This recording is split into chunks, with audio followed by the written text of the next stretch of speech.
друзья, мы рады видеть вас на нашей площадке. Сегодня мы поговорим с вами о том, нужен ли единый государственный экзамен. Друзья, внимание на экран.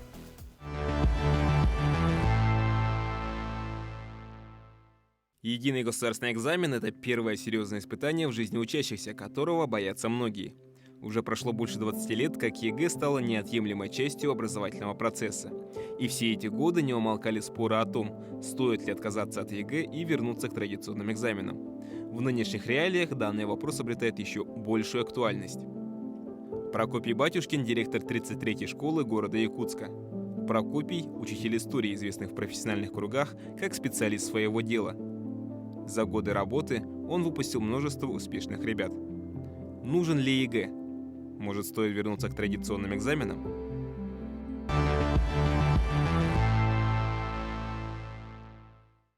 Друзья, чтобы разобраться в этой теме поподробнее, вам нужно будет разделиться на две группы.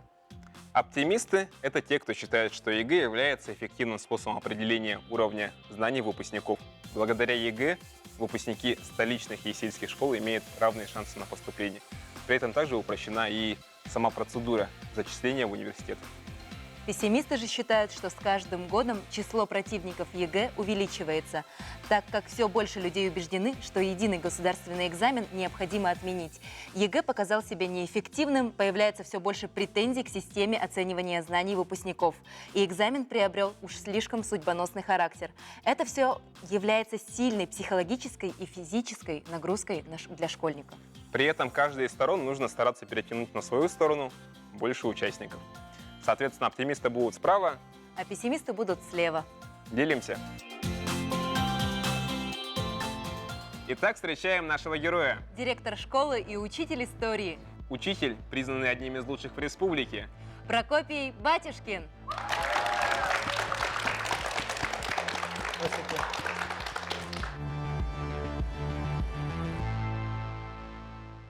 Прокопий, здравствуйте.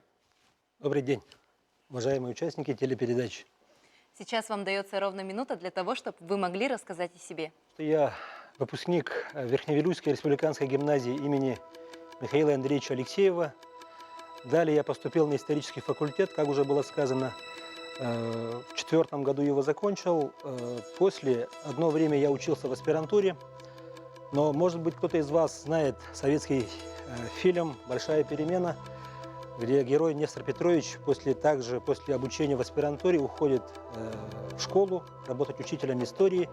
Ну, в какой-то мере я последовал его примеру.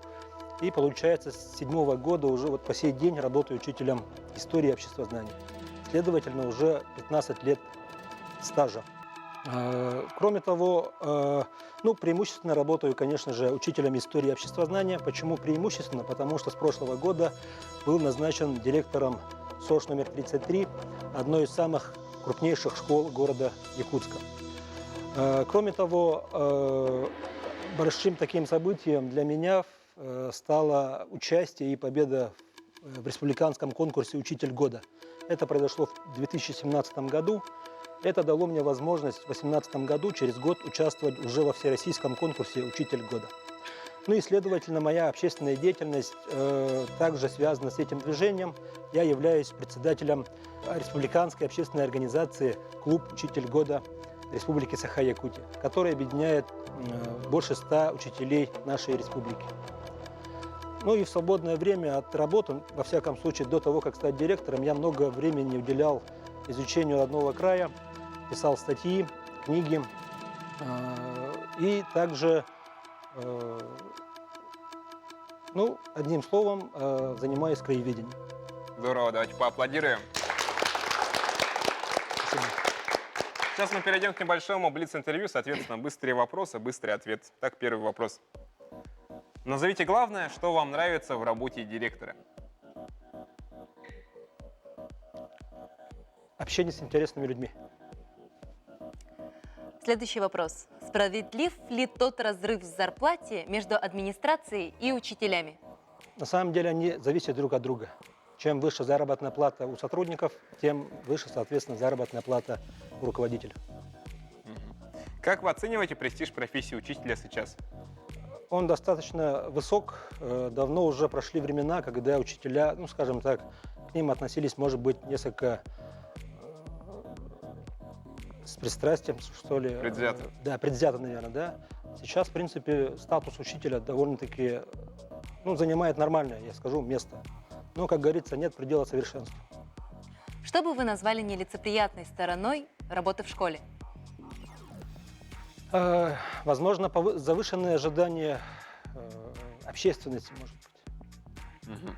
Какие бывают учащиеся? Есть ли у вас какая-то классификация? Нет, ну, это несколько провокационный вопрос, но я считаю, что все дети, не побоюсь этих громких слов, уникальны. Каждый по-своему. Хочется узнать, помните ли вы свой первый проведенный урок? Конечно, помню, первый урок я проводил, еще будучи студентом, во время практики в 23-й школе. И урок истории как раз там проверяла мой урок одна из самых известных тоже учителей истории Бортникова Светлана Геннадьевна. И она вот после урока оставила такой вот большой, ну, такой небольшой листочек, где записала все мои недочеты. И этот листочек я долго хранил у себя и всегда вот перед проведением таких ответственных каких-то занятий всегда смотрел и сверялся, все ли правильно я сделал. Мгм. Вот, Прокопий, скажите, как родитель, как вы относитесь к тому стрессу, с которым сталкиваются выпускники, сдавая экзамен? Ну, мое мнение, если ребенок, обучающийся, тщательно готовился, волнение на порядок будет ниже. Поделитесь, какие они, современные выпускники школ, какой у них портрет? Ну, тут мне, наверное, помогут мои ученики, с которыми я, в общем-то, и сейчас работаю. Это очень интересные ребята, креативные, очень легкие на подъем, интересные, в общем. Здорово, давайте поаплодируем. Итак, Прокопий, сегодня перед вами те, кто постарается узнать вас немного поближе, ну и пообщаться на нашу сегодняшнюю тему. Справа от вас расположились оптимисты. Это те, кто считает, что ЕГЭ является эффективным способом определения уровня знаний учащихся. Ну и благодаря ЕГЭ у нас создаются равные условия. Допустим, учащиеся сельской школы имеют те же возможности, что и учащиеся городской. Слева от вас расположились пессимисты. Они считают, что с каждым годом число противников ЕГЭ увеличивается, так как все больше людей убеждены, что единый государственный экзамен необходимо отменить. ЕГЭ показал себя неэффективным, появляется все больше претензий к оценке знаний выпускников, и экзамен приобрел уж слишком судьбоносный характер. То есть давление психологическое, физическое проявляется на наших выпускников. Итак, давайте сейчас обратимся к нашей аудитории. Друзья, поделитесь, почему вы оказались в той или иной группе, чем обусловлен ваш выбор. Ну и давайте начнем по традиции со стороны оптимистов. Я убежден, что ЕГЭ, как единый государственный экзамен, он, само название говорит за себя, он единый. Это удобно для поступления в различные университеты нашей страны и, может быть, даже других стран. Мне кажется, очень неудобно, когда человек, выпускник в старые времена, до ЕГЭ, он куда-то ехал в какой-то город, не зная, что его ждет, какой экзамен, какое давление будет оказываться на него. В таких неопределенных моментах, сомнениях, мне кажется, это было как-то подавляюще с психологической стороны. Хорошо, спасибо. Аплодисменты. Пессимисты, почему вы выбрали эту сторону? С каждым годом я все больше убеждаюсь, что уровень сдачи ЕГЭ зависит не от твоих знаний, не от твоих этого, а от того, насколько хорошо ты вызубрил вопрос ЕГЭ. И то есть в основном те, которые хорошо знал ЕГЭ, они не показывают очень хороших результатов в университете и в принципе по жизни. А вот наоборот, часто бывает, что те, которые его сдал плохо, показывают гораздо больше результатов, чем те, которые его сдал хорошо. Поэтому я считаю, что ЕГЭ — это система уже старая и не очень-то и эффективная. Спасибо. Аплодисменты. Пожалуйста, оптимист. ЕГЭ сдать легче, чем кажется. Спасибо. Хорошо. Поаплодируем. Пессимисты? Да, я считаю, что ЕГЭ — это единственный стимул для школы, чтобы обучать своих детей. То есть школа не учит детей думать, не учит их только зубрить. И я считаю, это абсолютно контрпродуктивно. И ЕГЭ этому вредит. То есть единственный стимул школы — это сейчас выпускать учеников ЕГЭ конвейером просто. Поэтому я выбрал сторону пессимистов. Я думаю, что школы должны запрос выпускать своих детей, и они уже сами должны выбирать, куда поступать, какие вузы, и сами вузы должны определить, какие экзамены им ставить, чтобы какие ученики туда поступали. Спасибо. Еще мнение, пожалуйста. Я выпускник Майнского лицея. Я считаю, что ЕГЭ это очень сложный экзамен, потому что ты можешь сдать 3 экзамена и успеешь сдать только 2, и один из них провалить, тогда ты не поступишь ни в какой вуз. Но если ты подашь свои заявления в 5 или другие вузы, ты можешь успешно подать в 3 из них и поступить в 3 из них. И я считаю это более справедливым и точным. Спасибо. Еще мнение, пожалуйста. Я за ЕГЭ, потому что это мировая практика. Например, в Корее это такая страна высоких технологий, высокой культуры и мощнейшей экономики в Азии. Они также используют формат единого экзамена. Значит, почему бы и нам не применять практику мира, которая показала себя очень и очень положительно? Здорово, спасибо. Еще мнение?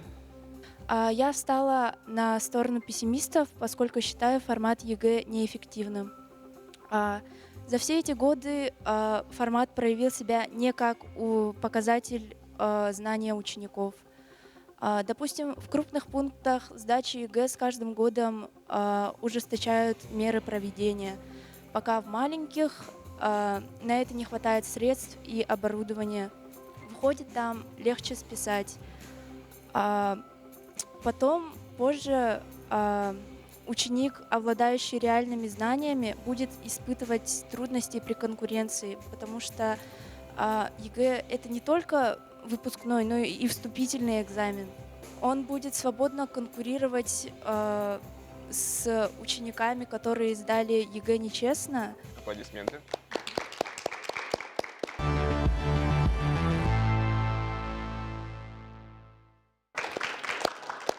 Пожалуйста, еще мнение со стороны оптимистов. Я думаю, что ЕГЭ это все-таки единый стандарт, куда сдает вся страна. И вне зависимости от того, кто ты, сельский или городской, ты имеешь право и шанс на поступление в центр вуза. Конечно, есть нечестность в баллах, того, что в центр вуза поступить с низкими баллами практически невозможно, но все-таки это зависит от твоего труда. И государственный экзамен — это не то, что такое сложное, невыполнимое задание. Если боишься экзамена, то просто можешь поступить альтернативным путем за счет олимпиад. Ты можешь поступить, если у тебя хорошие результаты на всероссийских олимпиадах и так далее. И имеются большие достижения в учебе. Хорошо, спасибо. Ну и давайте еще одно мнение со стороны пессимистов. Я считаю, что ЕГЭ не является эффективным методом определения знаний учеников, так как, во-первых, оно проводится в формате тестирования, и тестирование не позволяет определить глубину знаний выпускников. Также проблема ЕГЭ в том, что в основном при подготовке к этому экзамену делается упор на зазубривание материала и на то, чтобы просто нарешивать шаблоны задания, а не на то, чтобы давать знания ученикам и действительно разбираться в теме. Хорошо, спасибо. Ну что же, друзья, давайте перейдем к вашим вопросам, к нашему гостю Прокопию. Ну и давайте начнем с оптимиста, пожалуйста. Ваши вопросы, гость. У вас есть какие-либо предложения по типу, чем можно было заменить бы ЕГЭ альтернативными, нетрадиционными именно экзаменами? Спасибо за вопрос. Вопрос на самом деле достаточно сложный, потому что мы сейчас находимся, как говорится, в нашей плоскости, и все сдают ЕГЭ, но как вариант, на мой взгляд, в прошлом году, допустим, в связи с пандемией, например, практиковался такой вот способ, точнее даже путь. То есть если выпускник не собирается поступать, например, в вуз, то ему давалась возможность сдать так называемый выпускной экзамен, который несколько отличался от ЕГЭ, но, естественно, это его лишало сразу же возможности поступать в вузы. Ну, то есть такой вариант существует.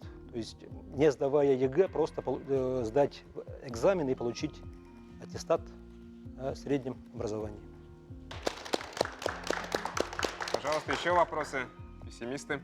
Скажите, пожалуйста, считаете ли вы правильным добавлять в ЕГЭ задания, не соответствующие уровню сложности, дающимся в системе образования? Я считаю, что это на самом деле несправедливо, потому что, по большому счету, ЕГЭ должен ориентироваться на школьный материал. Все-таки учителя во многом зависят именно от тех учебников, по которым они проводят свои уроки. Поэтому это гораздо усложняет задачу. Поэтому скорее отрицательно отношусь. Хорошо, спасибо.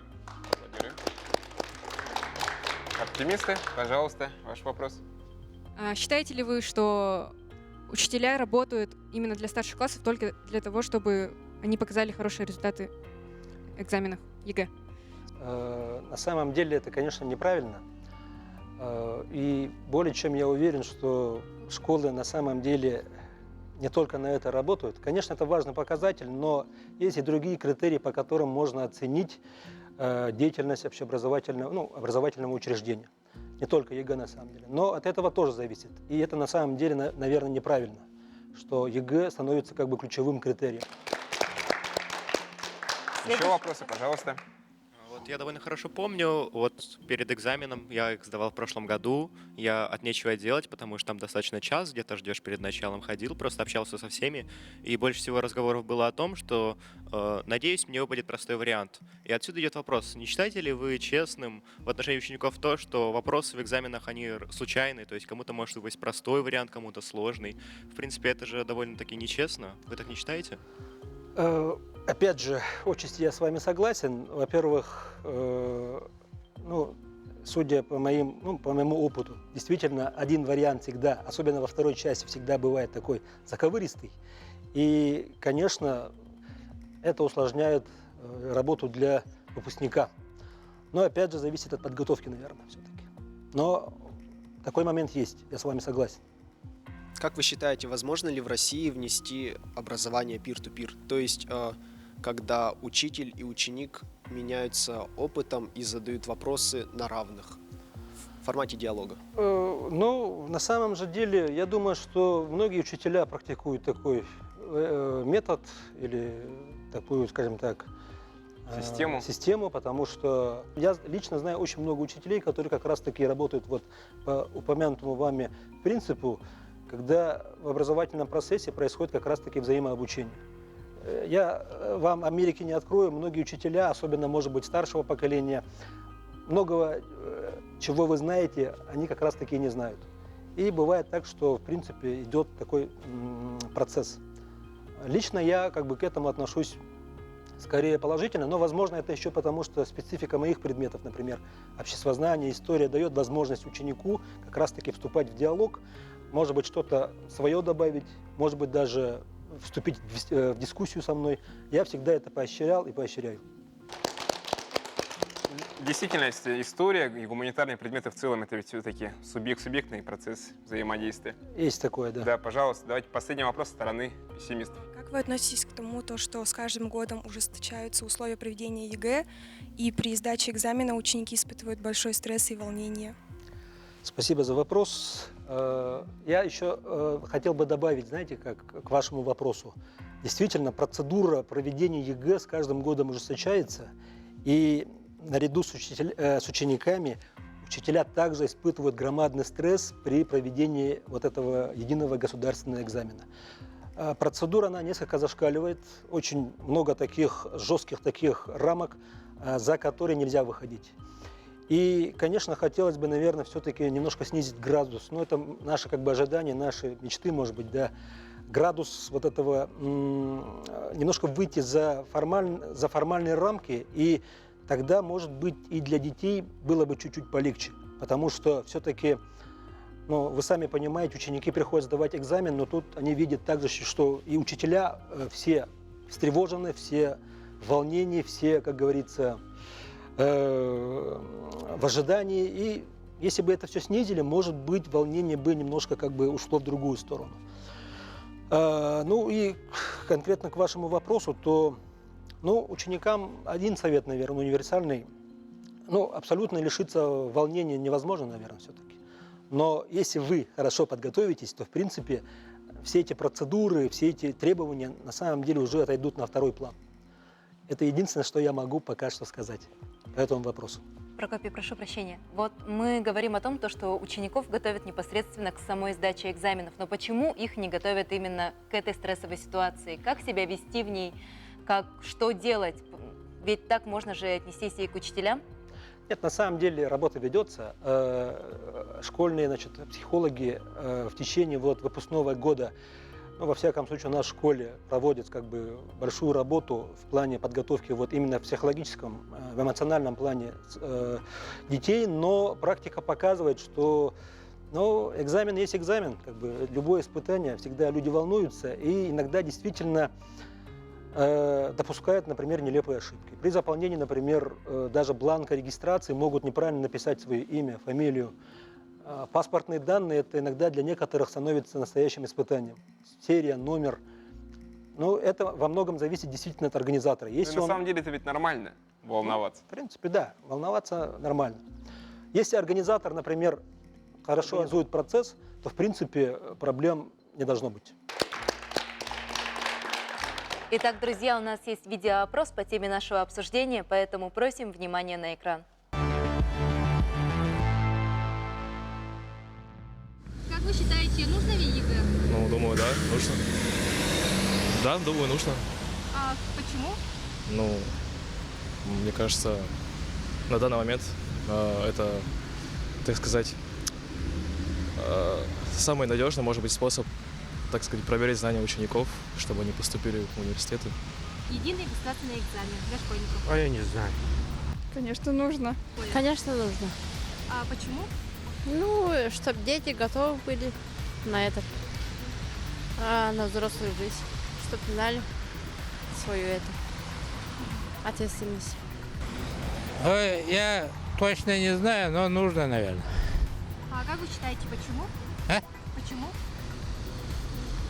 Попроще, кажется, сдавать экзамен. Не знаю даже. Наверное, нужно. Или как раньше надо делать, как раньше было. Лично я думаю, что ЕГЭ это не нужно на самом деле, потому что это огромный стресс для школьников. И чтобы сдать его, нужно прям в стресс попасть. И не каждый школьник вообще может справиться с этим. И вообще на самом деле трудно, потому что идет давление со стороны учителей, со стороны родителей, и никакой нормальной подготовки к нему. Лично я так считаю.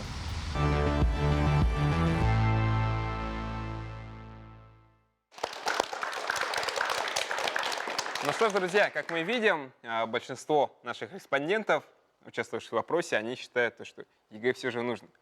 Но вопрос следующий.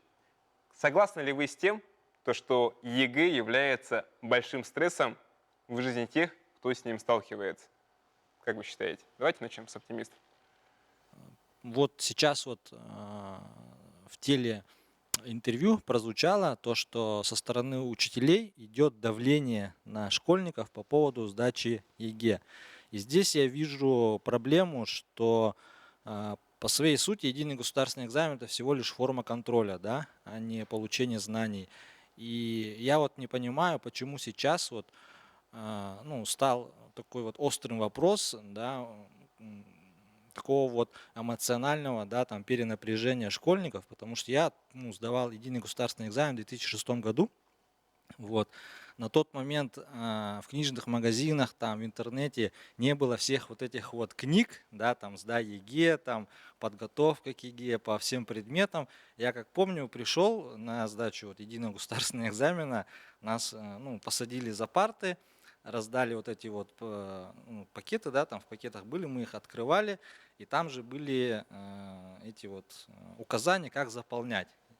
И мы все заполнили, все сдали, и все было прекрасно. И на самом деле никакого эмоционального стресса, переживания, ничего этого не было на самом деле, потому что у меня на тот момент не было этого целеполагания, то, что ЕГЭ это какая-то цель, к чему надо стремиться. Я к нему относился просто как, экзамен надо сдать и сдать.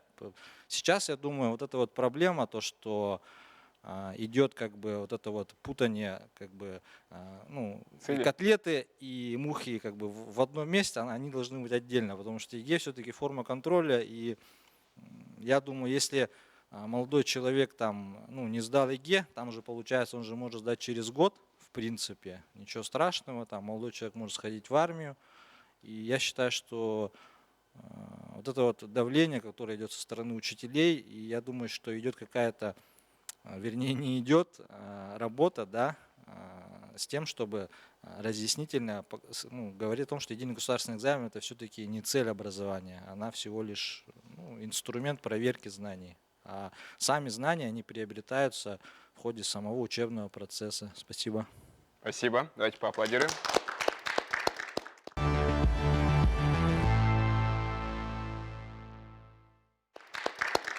Пожалуйста, еще мнение. Правда ли, что ЕГЭ является, в частности, большим стрессом? Да, ЕГЭ является большим стрессом, но такими является и вообще любой экзамен. Просто вокруг ЕГЭ такая стрессовость только потому, что это, как я и сказал ранее, это единственная цель школы сейчас. То есть это это выпустить ученика, который сдаст ЕГЭ. Нету школы, которые выпускают просто так учеников без ЕГЭ. Не найдете такой школы. А если откроется, она сразу закроется потом. Поэтому школа — это их единственный стимул, это выпустить ученика, который сдаст ЕГЭ. И все. Понятно, хорошо. Прокопий, какое ваше мнение? Тут можно возразить, что на самом деле, во-первых, для того, чтобы поступить в ВУЗ, сегодня требуется вот как раз-таки единый государственный экзамен. Естественно, что школы затачиваются под это. Но при этом я согласен с вами, что вот в том плане, что ЕГЭ не должно быть, как уже было сказано, например, ранее, что это не цель обучения. Да, не цель обучения. Да. Если учитель в тандеме с учеником, еще лучше было бы, если с родителями грамотно построили подготовку, то, в принципе, ЕГЭ можно сдать без особых, наверное, усилий. Но, естественно, нужно привлечь какие-то усилия. Невозможно сдать ЕГЭ, абсолютно не готовясь. Вот в 2006 году я более чем уверен, что если сравнивать сегодня содержание КИМов, все-таки там было проще. Сегодня тестовой части как таковой нет, она есть, но она значительно изменилась. И действительно, чтобы набрать хорошие баллы, там нужно на самом деле хорошенько подумать, хорошенько проанализировать. И одним только натаскиванием на высокие баллы, к сожалению, может быть, там за порог можно выйти. Но без хорошей, качественной подготовки, наверное, невозможно. Давайте послушаем еще мнение со стороны оптимистов. Я считаю, что стресс перед экзаменом, он сам создается, сам по себе. Конечно, наши преподаватели, которые являются нашими смотрителями на экзаменах, они, конечно, испытывают стресс, но они как таковой пытаются его не показывать. Так что, давление во время обучения — это, можно сказать, некая подготовка. А если преподаватель сам просто злой, кричит на всех, это уже неправильно. Но так, если преподаватель хороший, хорошо обучает, иногда может и позлиться, это воспитательный процесс, это необходимо, чтобы ученик не расслаблялся, но и в то же время все было спокойно и размеренно. Когда я сам сдавал, то, конечно, все волновались, я тоже сам волновался, но когда я уже сел за парту, у нас было уйма времени, чтобы посидеть и успокоиться. Еще мнение, пожалуйста, со стороны пессимистов. Лично из своего опыта я могу сказать, что я не волновался, но я знаю много людей, которые волновались, это во-первых. Особенно когда в 9 классе экзамен сдавали. В 11 уже, конечно, поменьше, потому что это более привычное дело, но все равно были такие, которые волновались. Но хотелось бы отметить, что это волнение по большей части даже не для учеников, по крайней мере, в 11, а именно для учителей, потому что, насколько я понимаю, у них то ли оклад, то ли еще что-то полностью зависит от экзамена. И поэтому я очень часто замечал, что они не могут, в принципе, более-менее нормально преподавать, потому что они, в принципе, сами волнуются очень сильно, потому что, буквально зависит от того, что они будут в следующий год делать. Может, они хотели в отпуск уйти, но если я сейчас не подготовлю своих, ребят, то я не смогу в отпуск уйти. А правда ли это так, Прокопий? Нет, на самом деле, скажем так, размер заработной платы не зависит от результатов ЕГЭ. Другое дело, что через каждые 3 года любой учитель у нас проходит аттестацию. И вот показатели ЕГЭ там могут сыграть свою, допустим, роль. Но, опять же, тут такая вполне житейская ситуация. учитель должен работать, да, он получает заработную плату, он должен стараться вот как раз стремиться к тем результатам, чтобы их выпускники успешно сдавали ЕГЭ. И также я тут хотел бы дополнить, действительно, вот тоже интересный такой момент, ну, может быть, с точки зрения психологии. Ребята, которые сдавали основной государственный экзамен в 9 классе, чуть-чуть легче переносят волнение именно вот когда уже сдают ЕГЭ. Вот, например, сегодняшние выпускники, они вот те ребята, как раз, которые вот были лишены такого удовольствия, как сдача ОГЭ в 9 классе, ну, в связи с пандемией. И по большому счету, вот действительно для них вот первое серьезное такое испытание, к которому они должны вот подготовиться. Поэтому вот я, будучи как бы учителем, тоже немножко переживаю вот за своих ребят, как они сдадут, как получится ли. Ну, я думаю, что они справятся со своим волнением, ну а знания, ну, надеюсь, что у них с этим проблем не будет. Прокопий, какой совет вы дадите нашей сегодняшней аудитории? Я думаю, что такой совет универсальный для современного человека. Не переставая, нужно саморазвиваться. Это требование нашего времени. И также хотелось бы как бы дополнить, вот прозвучала раньше мысль о том, что вот, все профессии важны, действительно. Все-таки высшее образование, может быть, это не самоцель каждого. Надо именно вот состояться как профессионал в том деле, который вы выбрали. Вот, пожалуй, вот. Спасибо. Мой совет. Ну что ж, друзья, наступил тот самый момент истины, когда вы можете поменять свою группу в том случае, если вы проникнетесь аргументами другой точки зрения. То есть пессимист, который убедился в аргументах оптимистов, может перейти к ним в сторону. И, соответственно, наоборот. Поэтому, друзья, определяемся, какую итоговую позицию вы занимаете. Ну и давайте на счет 3 можно будет перейти. Раз, 2, 3.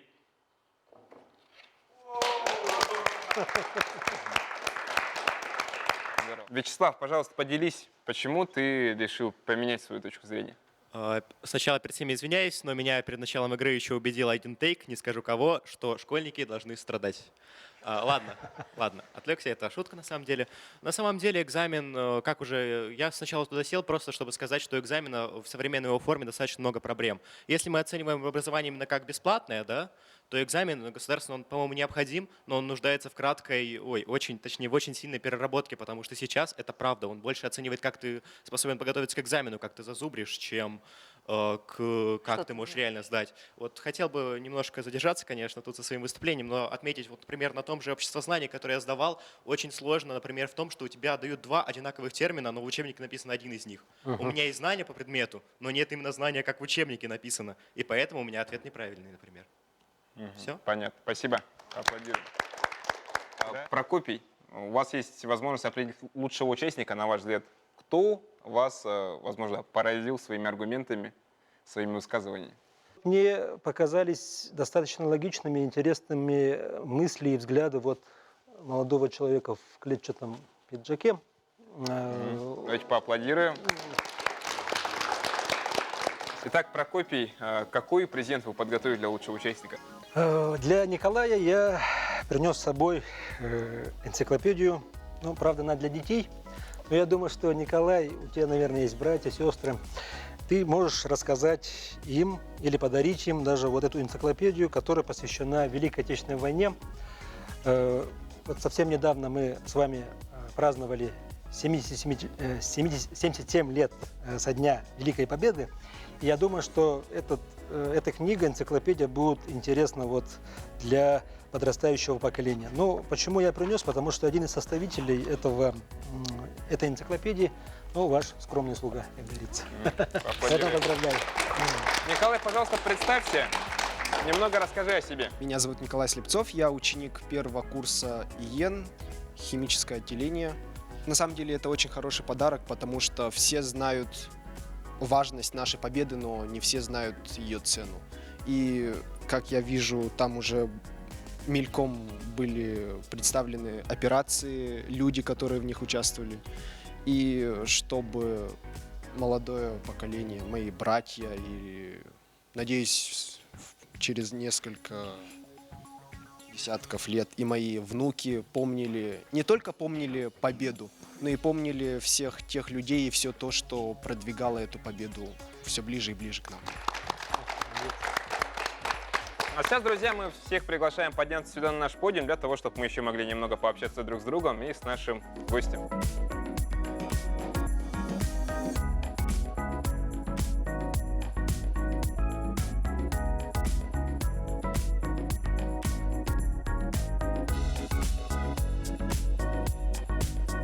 Это была программа «Я молодой» С вами были ее ведущие Лена Гагарина и Антон Васильев. Будем развиваться вместе. на благо себя и родной республики. Всем пока!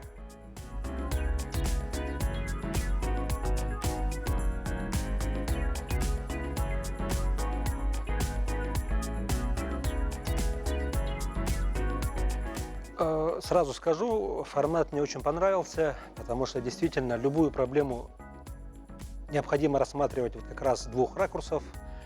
И все-таки, наверное, да, вот истина лежит, наверное, где-то все-таки посередине. И мне понравились ребята, очень активные, очень много таких здравых размышлений, мыслей интересных прозвучало. Практически с каждым из них в какой-то мере я был согласен, потому что, еще раз повторюсь, образование всегда у нас находится на передовой линии. Образование рассматривается очень тщательно со стороны вот общества, родителей и так далее. Да? Поэтому все это имеет место быть. Но это еще раз доказывает, что проблема существует, что нет предела совершенства, что нужно прорабатывать и двигаться дальше в этом направлении.